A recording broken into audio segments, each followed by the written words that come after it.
तो हाँ, स्कूल में थोड़ा सा कहीं सोचा था, कहीं शायद पढ़ लिया होगा, कहीं सुन लिया होगा कि नहीं IAS ऑफिसर नाम की कोई चीज़ होती है।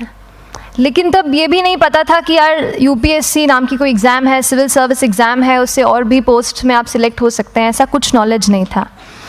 जब मैं अपने कॉलेज लेवल में आई, जब कॉलेज में एडमिशन लिया, मैंने भोपाल से ही प्राइवेट इंजीनियरिंग कॉलेज से केमिकल इंजीनियरिंग किया है।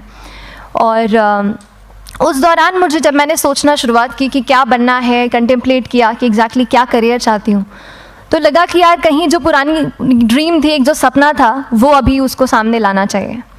फिर इस बारे में और पढ़ा, और तब खान स्टडी ग्रुप भोपाल में सेंटर वहाँ पे जैसे शुरू हो गया था, तो मेरा जो फाउंडेशन कोर्स है मैंने वहाँ से किया।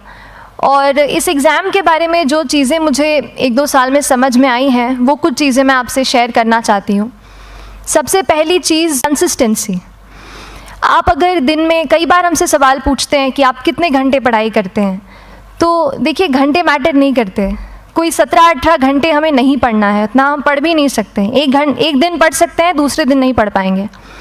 5 से 6 घंटे ही आपको देने हैं या उतने निकालने हैं, पर वो जो वक्त आप अपनी पढ़ाई को देते हो, वो कंसिस्टेंटली आपको रोज़ उतना ही अपने पढ़ाई को देना है। Consistency is the key, that is the first and the most important thing जो आपको ध्यान में रखनी है।